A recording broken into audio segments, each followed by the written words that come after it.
Cumplir la ley antilavado solía ser abrumador. Con Prevenet, la ley se entiende, se automatiza y se cumple. Más de 9 años impulsando el cumplimiento en México. Ahora con inteligencia artificial para detectar, analizar y alertar. Reduce riesgos, cumple con confianza en menos tiempo. Una plataforma intuitiva hecha para ti, donde el cumplimiento fluye con naturalidad. Te acompañamos en cada paso. Y cuando necesitas ayuda, siempre hay alguien para ti. Tu información siempre segura, resguardada en la nube con total confidencialidad. Con Prevenet, cumplir con la ley ahora es más fácil que nunca.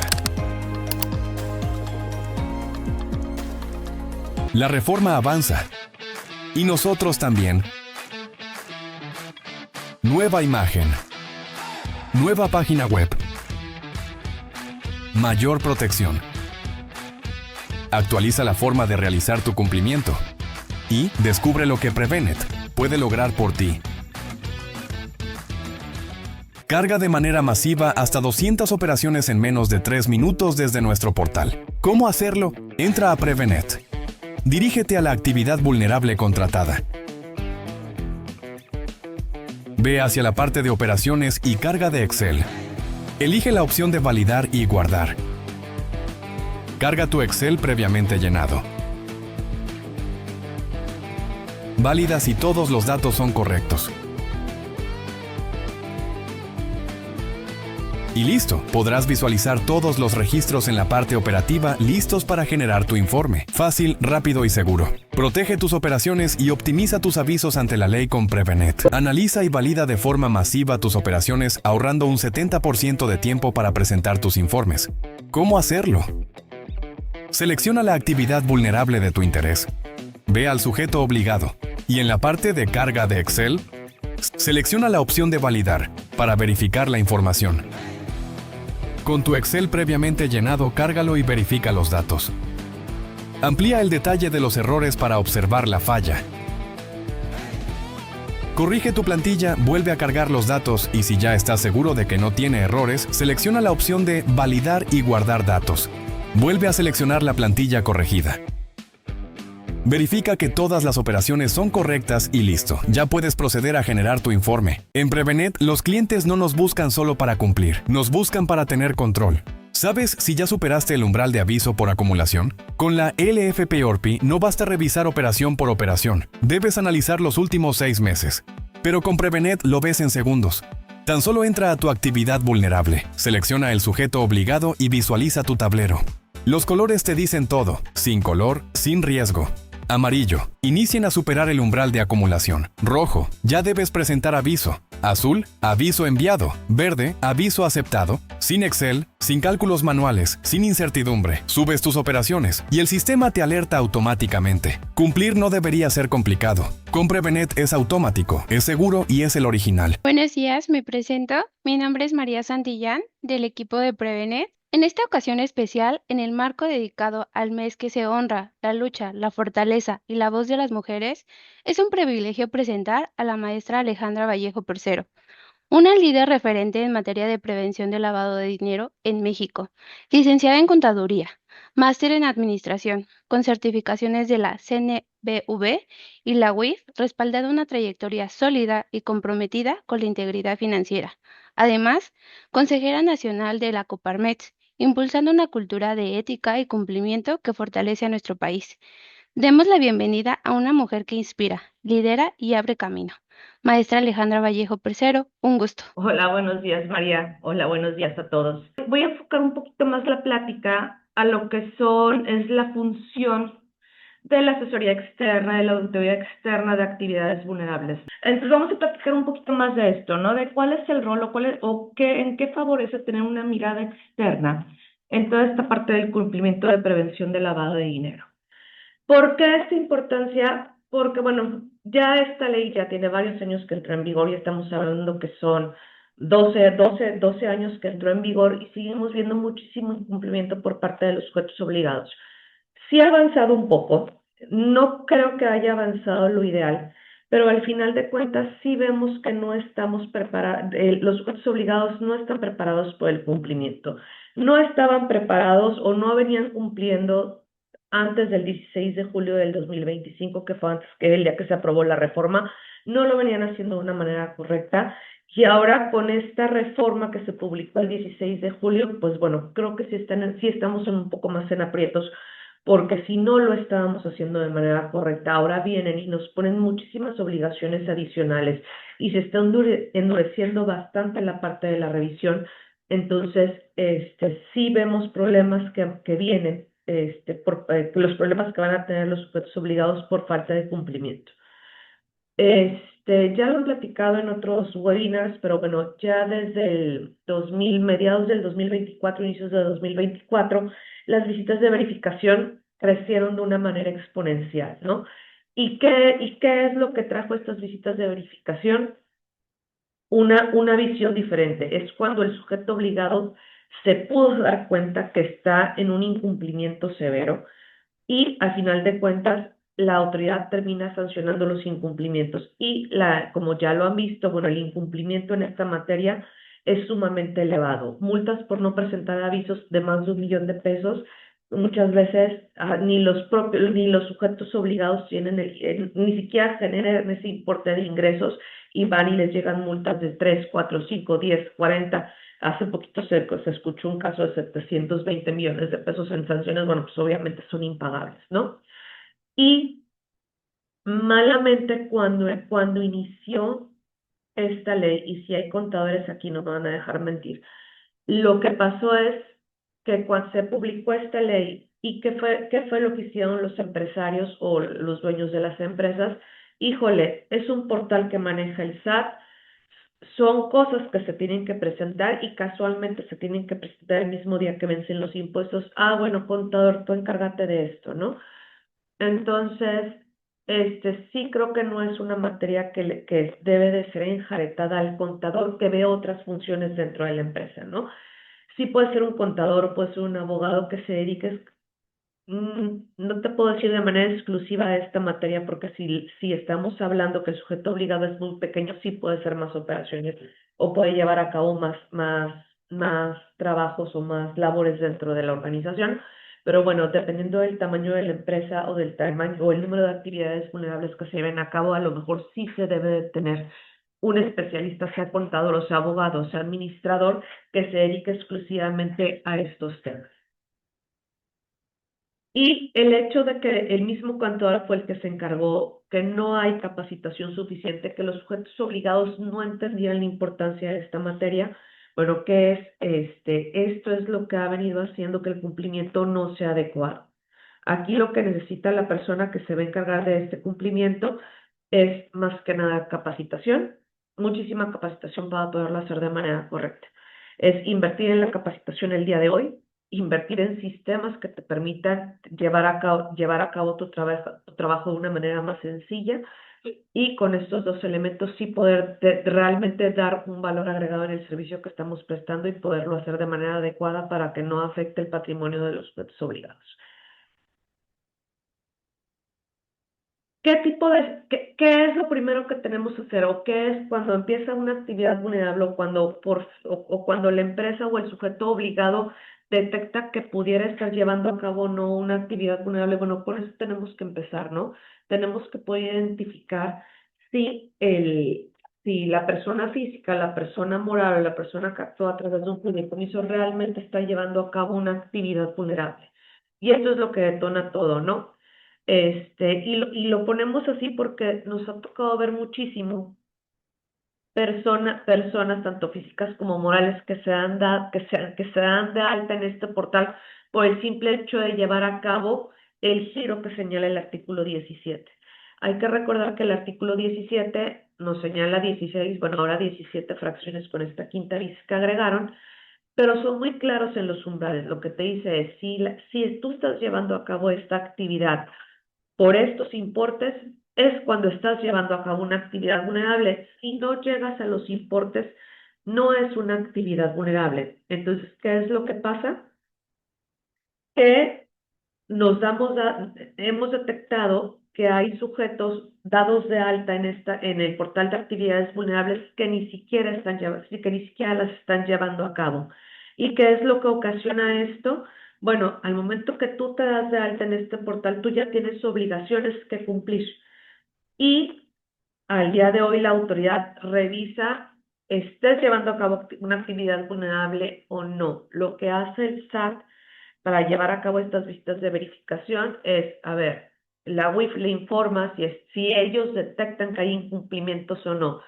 Si son personas que están dadas de alta en el portal y no han presentado avisos, es como el primer detonante para que te llegue una visita de verificación.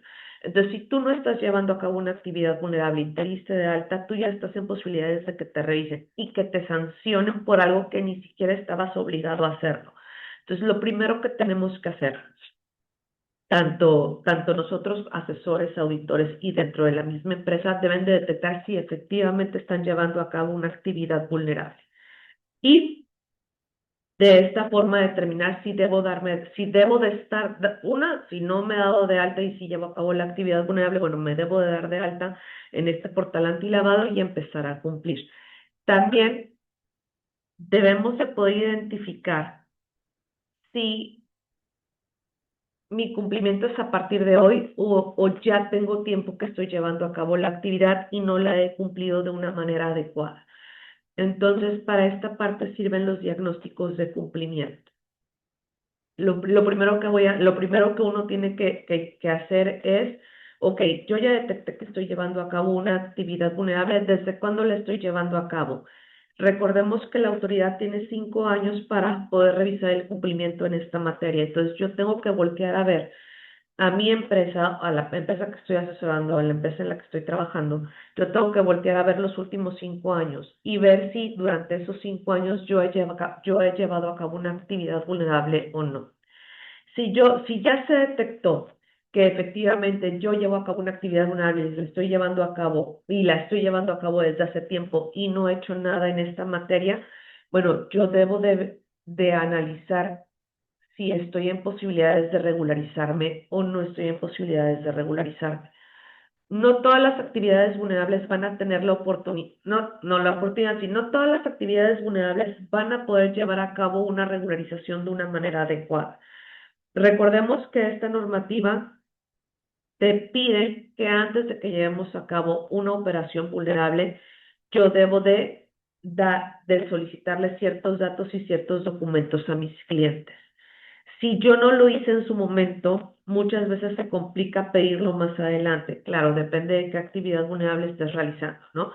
Por ejemplo, en el caso de arrendamiento, yo detecto el día de hoy que desde hace 4 años llevo a cabo una actividad vulnerable, pero resulta que mi arrendatario sigue siendo el mismo. A lo mejor ahí sí tengo la posibilidad de poderme regresar hacia atrás, armar la operación y sobre todo conseguir los datos y los documentos que necesito para dar cumplimiento.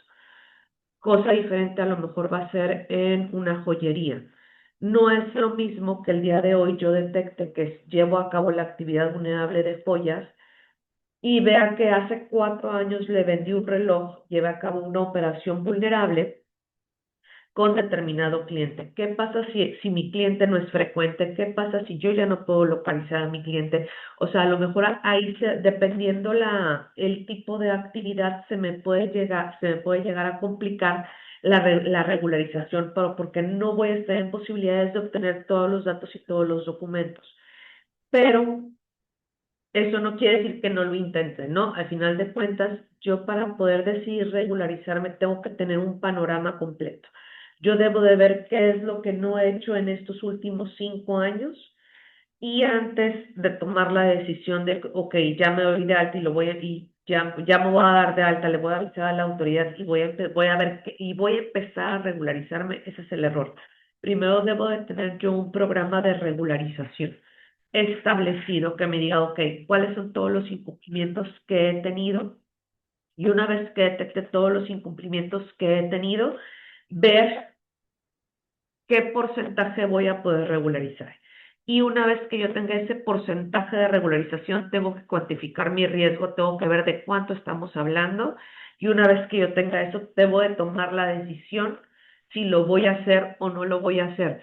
mucha gente me va a decir, ¿cómo estás diciendo que no te vas a regularizar? Espérate, o sea, si yo detecté que llevo a cabo la actividad vulnerable desde 5 años y no tengo forma de cumplir, porque no tengo forma de localizar a mis clientes, pues no me voy a dar de alta en el portal señalando alguna fecha hacia atrás donde la autoridad va a tener mayor probabilidad de revisarme. No quiere decir que la autoridad no sepa que la llevas a cabo, pero bueno, en el momento que yo me doy de alta en el portal y señalo ciertas fechas, la autoridad en automático puede saber que no he cumplido, ¿no? Entonces corro el riesgo de que me revisen sin tener absolutamente nada. Entonces tampoco se trata de eso. No se trata tampoco del no cumplimiento. O sea, hay que ver la situación, analizarla y tomar decisiones.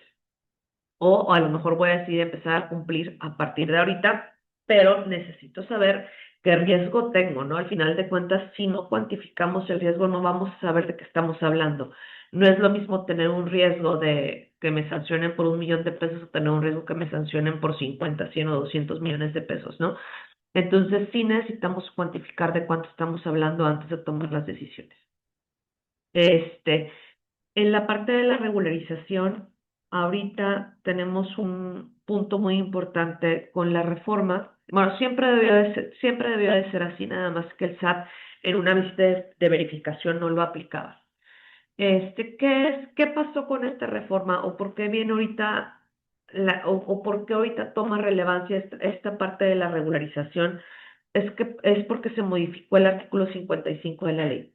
El artículo 55 nos señala que el SAT va a abstenerse de sancionarme por una única ocasión el 100% de mis incumplimientos, siempre y cuando me haya regularizado de manera previa a esta visita y lo reconozca en determinada parte del procedimiento, en determinado momento del procedimiento. La verdad es que el 55 ya contemplaba algo así. El 55 antes decía que sí iba a abstener de sancionarme si estaba regularizado antes de una visita de verificación. El problema era que el SAT lo que hacía o lo que hace hasta las revisiones que bueno, lo que estaba haciendo o lo que hace hasta el momento es, ok, tú incumpliste y resulta que no me habías presentado 60 avisos. Ok, con el artículo 55 yo te voy a perdonar tu primer incumplimiento y te voy a sancionar los otros 59. Eso es lo que pasaba antes de la reforma. ¿Qué es lo que debe de pasar ahorita? Como ya la redacción de ese artículo 55 quedó de una manera clara y el SAT no debiera quererle dar la vuelta, es que la verdad es que si ahorita me cae una visita de verificación y yo ya me regularicé de una manera adecuada, entonces si yo reconozco mi falta en determinada parte, bueno, el SAT se va a tener que abstener de sancionarme el 100% de mis sanciones por una única ocasión y a partir de la segunda me va a perdonar el 50% de las sanciones. Entonces, sí es importante ahorita que ya se corrigió esa parte de la ley, ya se corrigió este artículo 55, ver la importancia de esta regularización. ¿Y por qué es importante verlo con una parte externa? Porque muchas veces el personal del sujeto obligado está tan inmerso en el cumplimiento o lo que cree que es el cumplimiento que no siempre se hace de una manera adecuada. Nos ha tocado ver muchas veces llegar a una empresa y empezar a revisar su cumplimiento, este, con la parte de que ellos creen que todo es de manera correcta y nos hemos metido que el cumplimiento no es adecuado. No es lo mismo tener la visión de un solo sujeto obligado y únicamente ver esa parte, a tener la oportunidad de ver el cumplimiento de varios sujetos obligados, de conocer al final de cuentas ahora 17 fracciones y conocer al final el poder haber atendido varias visitas de verificación, el saber cómo está actuando la autoridad.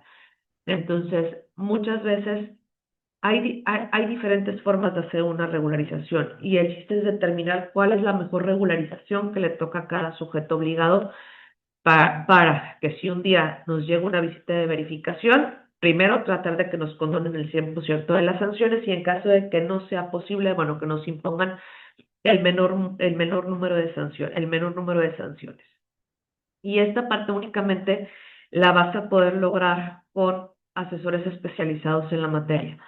Este, hace rato estaba platicando, no sé por qué esta materia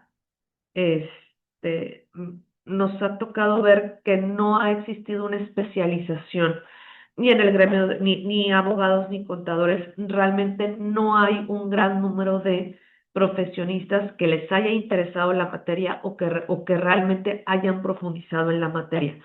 Sí creo que son pocos los especialistas que existen, o sea, especialistas reales. Ahora con toda esta venta de certificaciones y certificaciones patito que existen, pudiera pensarse que realmente hay muchos especialistas en la materia. Realmente al día de hoy son pocos. Son pocos a nivel nacional que realmente conocen la materia y saben hacer y saben llevar a cabo regularizaciones, saben llevar a cabo asesorías, saben plantear criterios, confirmaciones de criterios a la autoridad y que lo hacen de una manera adecuada y sobre todo pensando siempre en que el sujeto obligado sea, si va a ser sancionado, que sea con el con el menor número de multas posibles. Entonces, siempre es importante tener una visión externa en el cumplimiento, tanto para identificar si se está llevando a cabo una actividad vulnerable o no. Muchas veces el establecer junto con un especialista medidas, criterios y procedimientos del actuar en materia de PLD, creo que esto es algo importante. No va a haber, el sujeto obligado o el personal del sujeto obligado es quien conoce la operación de la persona, ¿no? Un asesor, ahí sí, un asesor no te va a decir, no, perfecto, yo te voy a decir cómo operar. ¿Cómo opera? Lo decide el sujeto obligado, la persona física, la persona moral. Ellos deciden cómo operar, ¿no? Porque al final de cuentas la actividad económica, ellos son los que dominan su actividad económica. Ahí sí no somos los asesores externos. Pero ¿qué es lo que hacemos nosotros? Es con tu forma de operar, yo te voy a ayudar a establecer las medidas, criterios y procedimientos para que tu operación la muevas lo mínimo para poder dar cumplimiento de una manera adecuada. Obviamente, si dentro de tus medidas, criterios y procedimientos que llevas a cabo no te va a permitir el cumplimiento de prevención del lavado de dinero, no, lo que te va a decir el especialista es espérate, a ver, si hay cosas que tenemos que mover, pero siempre tenemos que pensar que el objetivo del empresario al final de cuentas es ganar dinero, ¿no? Al final de cuentas, ellos son los empresarios, ellos lo que quieren es vender, porque al final de cuentas de eso es lo que viven, ¿no? Entonces, ellos no tienen por qué dejar de vender porque se establecieron medidas, criterios y procedimientos de una manera inadecuada. Por ejemplo, nos ha tocado mucho escuchar es que como prevención del lavado de dinero, tú no puedes llevar a cabo esta operación porque te puedes meter en problemas por cuestiones de lavado. A ver, espérate, creo que la ley es muy clara. La ley únicamente prohíbe llevar a cabo las operaciones en dos situaciones en específico, que es que no tengas los datos y los documentos de tu cliente de manera completa y si es una operación que exceden los límites del efectivo permitido, ¿no? Recordemos que hay algunas actividades que tienen límites del efectivo, como venta de vehículos, de inmuebles, obras de arte, joyas y demás. Existen algunas actividades que tienen prohibición del efectivo y son las dos únicas situaciones en las que la autoridad te dice, espérate, no puedes llevar a cabo la operación. No te prohíbe llevar a cabo la operación si, no sé, la operación la está pagando un tercero. No te prohíbe llevar a cabo la operación si resulta que tu cliente se encuentra dentro de la lista de personas vinculadas. No te prohíbe llevar a cabo la operación si se paga en efectivo dentro de los límites. O sea, no te prohíbe llevar a cabo la operación si no te entrega, que eso sí nos ha tocado ver, si no me entregas un acta de matrimonio, no puedes llevar a cabo la operación, sobre todo en la parte de inmuebles. Pues bueno, eso no te lo prohíbe, ¿no? Entonces tú, como, como encargado del cumplimiento, como asesor, tú no le puedes decir a tu cliente o a tu jefe, no lleves a cabo la operación porque no me quiso entregar un documento que no era obligatorio, ¿no? Entonces, esta parte del establecimiento de medidas, criterios y procedimientos creo que es sumamente importante. La empresa es la que sabe cómo opera. pero el especialista en materia de prevención del lavado de dinero lo que tiene que hacer al momento de establecer junto contigo las medidas, criterios y procedimientos es hacerlo de tal manera que tu operación se mueva lo menos posible, siempre pensando en el bienestar económico del cliente. O sea, al final de cuentas, a ellos lo que les interesa es vender y yo no te puedo decir no vendas porque hoy se me ocurre que no puedes llevar a cabo la operación porque pues no me dieron determinado documento que no es obligatorio, ¿no? Entonces, esa parte siempre se va a trabajar en conjunto con la empresa. Establecer medidas, criterios y procedimientos para dar cumplimiento en esta materia de tal forma que el empresario no pierda sus ventas y que tampoco sea sancionado por cuestiones de incumplimientos en materias de prevención de lavado de dinero. El diagnóstico de cumplimiento ya lo mencionamos un poco, pero bueno, al final de cuentas lo que tenemos que hacer o parte de lo que tiene que hacer el sujeto obligado es saber qué es lo que tiene al día de hoy, ¿no? Realmente cuál es el riesgo que tengo de incumplimiento y en base a eso tomar decisiones. La auditoría en materia de prevención de lavado de dinero de las actividades vulnerables, no sé si decirlo que es algo nuevo o no. Realmente ya varios sujetos obligados tenían contratadas auditorías en esta materia. A lo mejor así por mejor práctica lo hacían, pero pues bueno, ya a partir de la reforma ya va a ser obligatorio. Ahora, desde la reforma, ya existe la obligación de que todos los sujetos obligados deben de contar con una revisión por parte de un auditor interno o externo, dependiendo del grado de riesgo, ¿no? Y lo que se menciona hasta el día de hoy es que esta auditoría o esta revisión es obligatoria a partir del periodo del 2026. Esto quiere decir que en el 2027 todos los sujetos obligados deberán de estar presentando los resultados de esta auditoría respecto de las operaciones que llevaron a cabo en el periodo, en el 2026, ¿no? Hasta ahorita sí es verdad que todavía no hay lineamientos para la elaboración de este dictamen, todavía no hay fechas de presentación, todavía falta esta modificación a las reglas de carácter general que se tienen que presentar o que se tienen que publicar a más tardar el 16 de diciembre. Entonces, lo único que sabemos es que ya es obligatorio. En el 2027 vamos a estar presentando las auditorías del 2026. No sabemos las condiciones de esta auditoría. Sí suponemos que van a ser similares a las que existen en el sistema financiero para materia de prevención del lavado de dinero.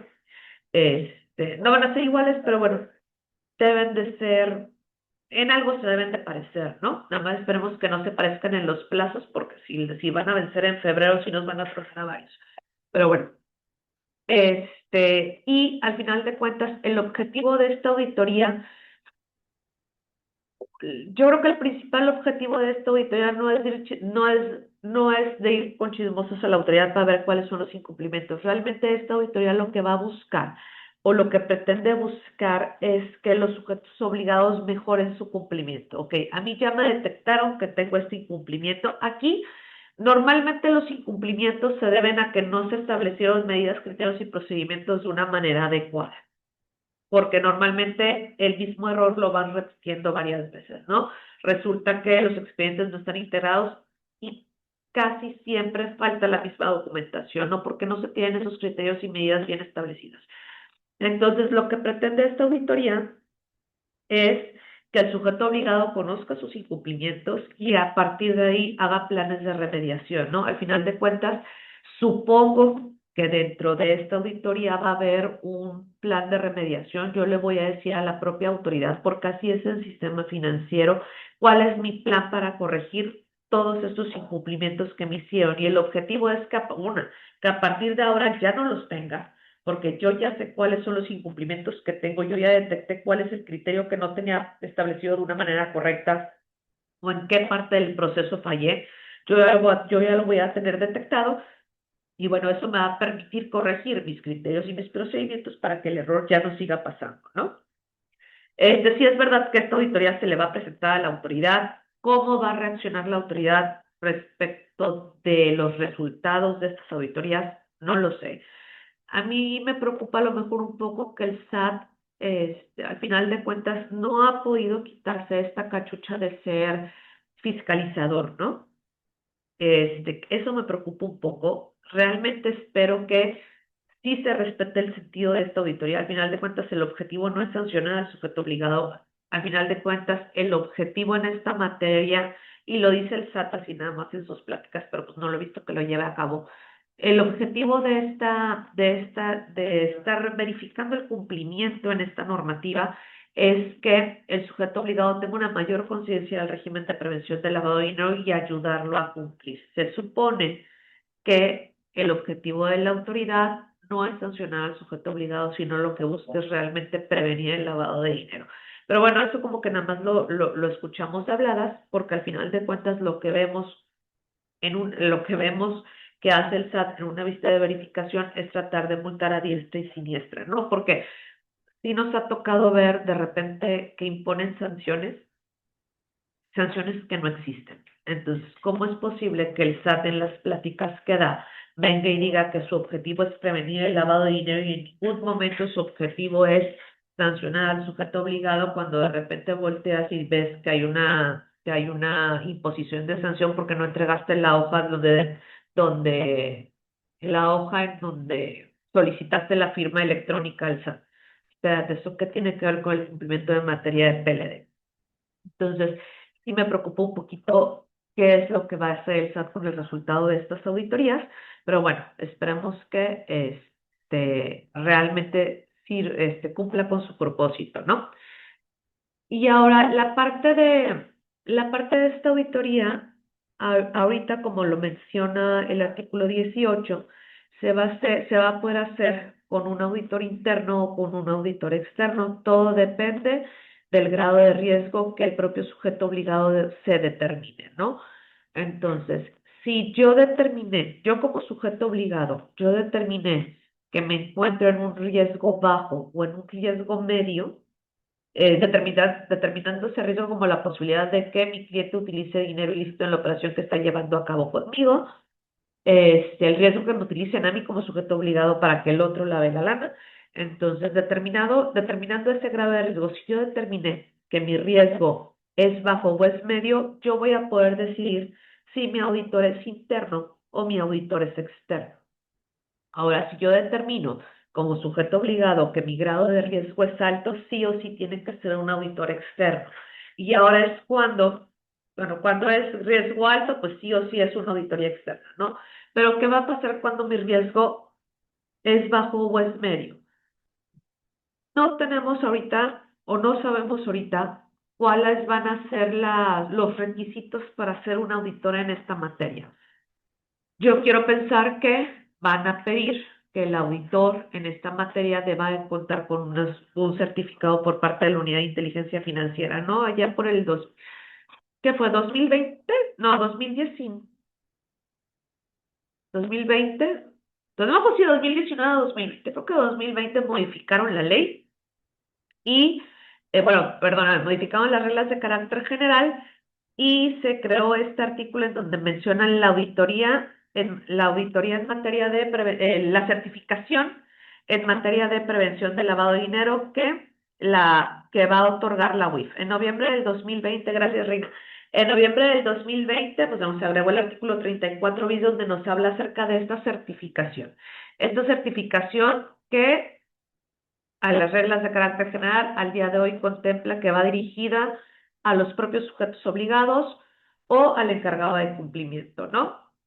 De esta normativa podrán contar con una certificación emitida por la Unidad de Inteligencia Financiera en materia de prevención de lavado de dinero. Suponemos que ahorita que se vayan a modificar las reglas de carácter general, va a decir que esta certificación va dirigida a sujetos obligados, encargados de cumplimiento y auditores en materia de prevención del lavado de dinero. Yo quiero pensar, bueno, a mí me gustaría pensar que efectivamente pongan ese requisito para llevar a cabo una auditoría. ¿Y por qué? No creo que lo vayan a hacer en un principio porque estamos hablando que hay 130,000 sujetos dados de alta en el padrón de actividades vulnerables. Algunos de ellos no llevan a cabo actividades vulnerables, pero faltan muchísimos de darse de alta. Entonces, pero pues, supongamos que hay 130,000 sujetos obligados. Al día de hoy, certificados por la UIF, Si no me equivoco, ya el dato exacto ya no lo tenemos, pero estábamos hablando que ha habido 4 exámenes, 4 o 5, 21, 22, 23. Ha habido 4 exámenes, según yo. 3 exámenes. 3 exámenes a 350 aprobados por cada uno, 400 máximos, no sé, hay menos de 1200 la multiplicación, hay menos de 1500 sujetos 3, 6, 9, 12. Bueno, van a ser como 1500 personas certificadas por la UIF en materia de prevención del lavado de dinero.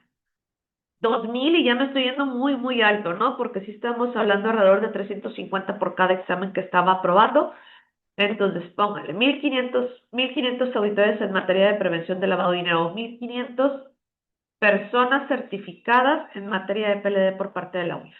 Y estamos hablando de 130,000 sujetos obligados, pues obviamente los certificados por la UIF no van a alcanzar a dictaminar o llevar a cabo estas auditorías en todos los sujetos obligados. Entonces, creo que no va a ser un requisito que se vaya a hacer de manera automática, pero sí creo que va a ser un requisito que van a solicitar en algún momento las autoridades para poder emitir estas auditorías. Y sí es algo sumamente importante. ¿Por qué? Porque al día de hoy nos hemos encontrado mucha gente que le quiere entrar a este tema sin tener los conocimientos. Entonces, ¿qué es lo que pasa? Si de por sí ya había incumplimientos grandes, ahora tratando de cumplir de una manera que no lo es, lo único que hace es que agrava estos incumplimientos, ¿no? Y lo vemos cuando tenemos visitas de verificación, que por llevar a cabo el cumplimiento, el supuesto cumplimiento de cierta forma, todo está mal y terminan con sanciones mucho más elevadas, sanciones que ni siquiera debieron de haber existido si tú hubieras cumplido de una manera adecuada o si hubieras atendido la visita de verificación de una manera adecuada. Y sí debería de existir este requisito de estar certificado por la UIF. Ojo, el de la CNBB no debería, yo tengo el de la CNBB y realmente digo que no debería de valer la certificación de la CNBB para esta materia. Aun y cuando hablamos de PLD existen estos dos grandes grupos, ¿no? Entidades financieras y actividades vulnerables. Pareciera que es lo mismo, pero se cumple de una manera completamente diferente. Entonces, que el experto en entidades financieras se quiera meter a la parte de actividades vulnerables, sí hemos detectado que no tienen el conocimiento pleno en actividades vulnerables. Sí conocen la materia de prevención del lavado de dinero, obviamente están dentro de entidades financieras, pero no dominan el tema de prevención del lavado de dinero en actividades vulnerables. Y es lo mismo, alguien que domina el tema de actividades vulnerables conoce la parte de PLD de actividades financieras, pero si yo jamás he trabajado en entidades financieras, porque voy a tratar de meterme a la parte de entidades financieras y suponer que yo sé todo porque yo domino actividades vulnerables, entonces voy a dominar entidades financieras, ¿no? Entonces son dos rubros muy diferentes. Un grupo tiene noción del otro, eso me queda clarísimo, pero a lo mejor no es lo ideal que alguien que únicamente atiende o está inmerso en la parte de entidades financieras se meta al tema de actividades vulnerables y quien esté inmerso en el tema de actividades vulnerables que se meta a la parte de entidades financieras. Creo que ahí sí cada quien tiene su especialización, es, las obligaciones son parecidas, pero se cumple de una manera diferente. Y mira, ya me fui perdiendo, pero bueno, iba a la parte de que los sujetos obligados, si son de riesgo bajo o son de riesgo medio, tendrán que decidir si su auditor es interno o externo. Mi recomendación siempre va a ser que sea un auditor externo. Cuando tú en el día a día ves las cosas, se te pueden ir varias. Si conoces mucho más la empresa que un auditor externo, me queda clarísimo que el auditor interno conoce mucho mejor la empresa que un auditor externo. O sea, esa parte no la voy a discutir. Pero también se puede llegar a crear como una ceguera de taller. Estás tan inmerso todo el día en eso, que se te pueden ir varias cosas, muchas veces básicas.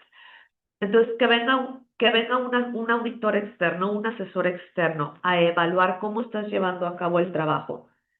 No hay manera de ponerte a pique, ¿no? Sino al final de cuentas lo que buscas es que el sujeto obligado esté cumpliendo de la mejor manera y los dos van a buscar que todo se haga a beneficio del sujeto obligado.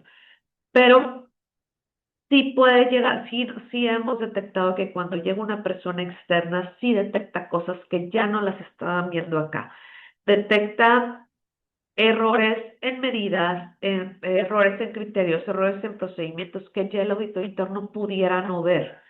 Entonces, aun y cuando la propia ley te permite que tú como sujeto obligado de riesgo bajo o de riesgo medio, escojas a un auditor interno para llevar a cabo esta auditoría, creo que siempre va a ser mejor una visión externa, ¿no? Que un tercero venga y lleve a cabo esta revisión de cumplimiento en materia de prevención del lavado de dinero y sobre todo que te abra un panorama bueno, de que ya una vez que encontremos cuáles son los incumplimientos, que te dé un panorama diferente para su cumplimiento, creo que eso enriquece y favorece mucho más a los sujetos obligados a que siempre sea la misma persona. Me da mucho miedo que así como cuando se publicó la ley, todo el mundo volteó a ver al contador dentro de tu propia organización que se encarga de llevar a cabo la contabilidad, que se encarga de llevar a cabo toda la cuestión fiscal, que aparte le estás pidiendo estados financieros cada 2 segundos, que aparte lo pones a hacer pagos, que aparte lo pones a hacer cobranza y demás, que aparte a él mismo tú le quieras decir, ay no, para ahorrarme 10 pesos, mejor le voy a decir a mi contador interno que me lleve a cabo esta auditoría. Creo que ese pudiera ser un error que se va a cometer. En un inicio, híjole, los resultados, las consecuencias de esta decisión las vamos a ver como dentro de 3, 4 años más adelante, ¿no? Que a lo mejor que lleven a cabo una revisión, que les llegue una visita de verificación a estos sujetos obligados y se den cuenta que su dictamen o su auditoría no mostró los resultados correctos. Entonces sí creo que siempre, o recomendamos que siempre sea un auditor externo quien lleva a cabo estas auditorías. Hay que esperar a ver qué es lo que dice qué es lo que dice la autoridad al momento de que emita estas reglas de carácter general. Van tarde, pero lo que sí sabemos, o como viene ahorita plasmado, es que el primer ejercicio que se va a dictaminar, o el primer periodo que se va a dictaminar, o se va a llevar a cabo esta revisión de cumplimiento, va a ser de enero a diciembre del 2026, que deberíamos estar presentando en 2027. Hay que esperar a ver en qué fecha se va a presentar esta auditoría y bajo qué condiciones. De la parte de regularización ya hablamos un poquito, hay diferentes formas de llevar a cabo una regularización, eso sí lo quisiera recalcar. El chiste es que cada sujeto obligado determine junto con el especialista cuál es la mejor regularización que deben de llevar. Sí existen diferentes formas de presentar los avisos, sí existen diferentes criterios. Hay que tomar muchísimo en cuenta el criterio que está utilizando tu desconcentrada. Eso me parece un chiste, pero al final de cuentas, al día de hoy, no se han podido poner de acuerdo las desconcentradas de algunos criterios al momento de llevar a cabo una visita de verificación. Entonces tú ves que Tampico tiene unos criterios, Ciudad de México tiene otros criterios, Torreón tiene otros criterios, cada desconcentrada tiene sus propios criterios y al día de hoy no han podido unificarlo. Ya ha dicho el SAT que sí, que ya van a establecer criterios uniformes y demás, pero bueno, al día de hoy no los hemos visto. Entonces sí es bien importante que al final de cuentas cuando se haga este programa de regularización, uno, sepas dónde estás ubicado para ver cómo sanciona la autoridad en esa ciudad en específico o en ese estado en específico, qué criterios tienen. Creo que eso es importante. ¿Qué actividad vulnerable llevas a cabo? ¿Cuántas operaciones llevas a cabo? Dependiendo de las características de cada uno de los sujetos obligados, es cómo se puede establecer un programa de regularización adecuado para que, en el caso de una visita de verificación, número uno, podamos solicitar el beneficio de no ser sancionados y, número dos, en el caso de que no me aplique este beneficio, que realmente me pongan el menor número de sanciones posibles. Aquí hay que recordar que en esta ley no existe la espontaneidad como la conocemos normalmente. Aquí el simple hecho de tú ya no haber presentado un aviso en tiempo, ya eres sujeto a una sanción. A mí mis avisos de manera general vencen el día 17 de cada mes. Si yo lo presento después del día 17 dentro de los 30 días, la sanción que me van a imponer es la de 200 sumas, que han de ser 23,000 y fracción. sí, 23.000, 24.000 infracción. Y si la extemporaneidad con la que yo presenté el aviso es mayor a 30 días, ahora con esta reforma lo que me van a pretender sancionar es con 2.000 UMAS cada aviso que haya presentado con más de 30 días de extemporaneidad. Estamos hablando de 230.000, 240.000 pesos por cada aviso que presente fuera de tiempo con más de 30 días. Entonces, en esta ley no existe la espontaneidad como la conocemos normalmente. Si yo ya cumplí fuera de los plazos, ya voy a tener sanción. Ahora, si yo ya incumplí, es buscar la forma en que me pongan el menor número de sanciones posibles. Y bueno, sí hay, al momento de haber diferentes tipos de regularización. Tipos de regularización me refiero a diferentes criterios. Al momento de haber diferentes criterios de regularización, el que hay que buscar es el criterio que me permita tener el menor número de sanciones posibles en el caso de una visita de verificación. En el caso de visitas de verificación, ¿qué nos ha tocado ver? Muchas veces el sujeto obligado piensa que él puede atender la visita sola. Muchas veces en materia fiscal, y no es lo adecuado, siempre también en materia fiscal, siempre recomendamos que un externo vaya acompañado todo el proceso de las auditorías. Aquí es lo mismo en una visita de verificación. Siempre es recomendable que la visita se atienda de la mano con especialistas en esta materia. Como ya lo mencioné, nos ha tocado ver que al final de cuentas el SAT lo que quiere es, aunque no lo diga, busca sancionar al sujeto obligado con el mayor número de sanciones que se puedan, con el mayor importe posible. Entonces, esta parte la debe de entender el sujeto obligado. El SAT no es tu cuate, aun y cuando de repente lleguen en buena onda y te digan, no, no te apures, si no tienes nada, yo te voy a dar chance que me lo entregues dentro de los 5 días siguientes, ¿no? Porque pues soy tu cuate y no hay problema. Espérate, eso no es ser cuate. La ley dice que todo lo que no quede atendido durante la visita de verificación, me van a otorgar 5 días para poder llevar a cabo entregar pruebas y llevar a cabo las manifestaciones respecto de lo que queda aceptado en el acta. Entonces, no es que sea buena onda, eso dice la ley, pues. Entonces, sí es bien importante que cada etapa de la visita de verificación se atienda de una manera adecuada. Desde atender a los asesores, a los auditores, perdónenme, atender a los auditores del SAT, a los verificadores del SAT, empezar a entregar la documentación de una manera correcta y de manera tal que yo pueda demostrar que he cumplido de una manera adecuada, aprovechar el plazo de los 5 días en caso de que sea necesario, la presentación de los alegatos, si no sabes cuáles son tus incumplimientos, ¿cómo vas a poder presentar unos alegatos de manera adecuada? ¿O cómo vas a saber cuáles son los alegatos ¿Cómo vas a saber cómo plasmar esos alegatos para que el SAT no te sancione? La parte de los alegatos es básica y realmente son pocos los sujetos obligados que atienden esta parte del procedimiento. Después, pues, te notifican el inicio del te notifican la resolución de la conclusión y ahí lo primero que debes de saber ya es con cuánto te van a sancionar, ya sabes de cuánto va a llegar el trancazo, ¿no? Inicia el procedimiento sancionador, hay que atender el procedimiento sancionador de manera tal porque es la última oportunidad que tenemos para no ser sancionados o ser sancionados con el menor número de multas posibles y bueno, ya al final de cuentas ya vendrá la imposición de sanciones. Todas esas etapas, siempre el sujeto obligado debe de ir de la mano con un asesor especialista en la materia. Es la forma en que recomendamos que se atiendan las visitas para poder llegar a un número de sanciones menores o un importe de multa manejable.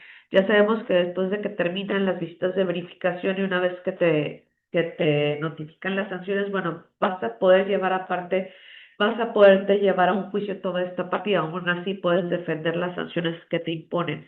Pero muchas veces si la visita de verificación termina con multas impagables y ni siquiera vas a poder acceder a este medio de defensa, híjole, pues ya no hay nada que hacer, ¿no? Entonces el chiste es trabajar la visita para cerrar con el menor número de multas posibles o de plano cerrar limpio. Hay posibilidades en que hay algunas ocasiones en que sí puedes cerrar limpia una visita de verificación, pocas o determinadas condiciones, pero sí hay posibilidades.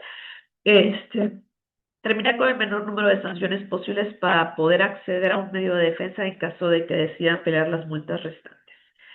Y otra parte importante que pueden llegar a hacer los asesores externos es la confirmación de criterios. Muchas veces se tienen algunas dudas respecto a cosas muy específicas del cumplimiento en determinadas ocasiones, ¿no? A lo mejor muchas veces la ley no es clara en algunas cuestiones o si hay criterios dentro del portal, ya que en el portal de PLD hay varios criterios, si alguno de esos criterios nos favorece, hay que buscar confirmaciones de criterio. Bueno, y esa es otra parte que los asesores externos pueden ayudar o pueden apoyar a los sujetos obligados. Entonces, sí creo que toda esta parte, llevar el cumplimiento en materia de prevención de lavado de dinero, yo te voy a decir que no es tan complicado cuando se tiene la capacitación adecuada, ¿no?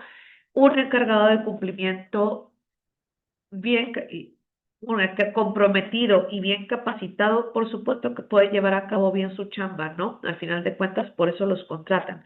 Pero siempre el ir de la mano con alguien externo a tu organización, creo que sí es fundamental en esta materia y sobre todo esta materia que las multas pueden llegar a ser impagables. No puede ser que porque no presentaste, porque se te fue a presentar un aviso, no puede ser que las multas sean de 1.200.000 pesos. O sea, es ridícula la multa, pero bueno, al final de cuentas, Gafi, este grupo de acción financiera, lo que dice es que las multas tienen que ser tan altas para que lleguen a ser disuasivas, ¿no? Entonces, es por eso que son estas multas tan altas y es mejor invertirle ahora sí que a la prevención, ¿no? Es mejor sobre todo en esta materia, invertirla ahorita para evitar un problema futuro, porque muchas veces en verdad las multas pueden llegar a ser impagables para muchos de los sujetos obligados. Hay una pregunta. Si una persona moral que no está de alta en el portal, pero que dentro de su objeto social se encuentra la compraventa de inmuebles, realiza por una única ocasión la venta de un inmueble que rebase el umbral de presentación de avisos sin dedicarse a la actividad vulnerable establecida en el artículo 10 fracción 5, debe darse de alta, presentar aviso y posteriormente darse la baja. Lo que dice la fracción 5 es que es la prestación habitual o profesional. Entonces, hay que analizar cada caso. Si es una venta, me queda claro que no es habitual. Pero hay que analizar si efectivamente estás llevando a cabo la actividad de una manera profesional. Si al final de cuentas dentro de tu empresa lo vas a llevar a cabo y está parte de tu objeto social, hay una alta probabilidad que realmente se considere profesional, pero cada caso es diferente.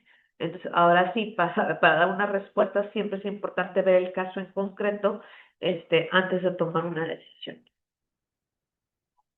No sé si exista alguna pregunta. Tenía un poquito más, pero ya por los tiempos se nos fueron. Les van a compartir la presentación, pero al final de cuentas lo otro que te da son las obligaciones que tienen todos los sujetos obligados. Y todas estas obligaciones, al final de cuentas, el sujeto obligado debe de estarlos cumpliendo de una manera interna y la parte externa, el asesor externo, el auditor externo pudiera llegar a mejorar estos procedimientos de cumplimiento junto con tu encargado de cumplimiento en el caso de que seas una persona moral.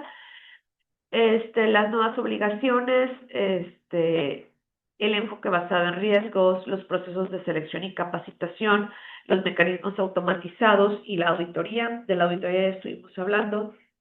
Los procesos, la capacitación sí la mencioné, igual, la capacitación, yo creo que sería conveniente que esas capacitaciones las otorgue una persona certificada por la Unidad de Inteligencia Financiera, creo que sería lo adecuado. Igual vamos a tener la bronca que somos muy poquitos certificados al día de hoy para atender a un volumen muy grande de sujetos obligados, pero por ejemplo hay que recordar que el sistema financiero, cuando entró la certificación, la auditoría ya existía, pero bueno, cuando se creó la certificación, cuando la Comisión Nacional Bancaria de Valores creó la certificación, fue en automático, o sea, a partir de la primera a partir de la primera,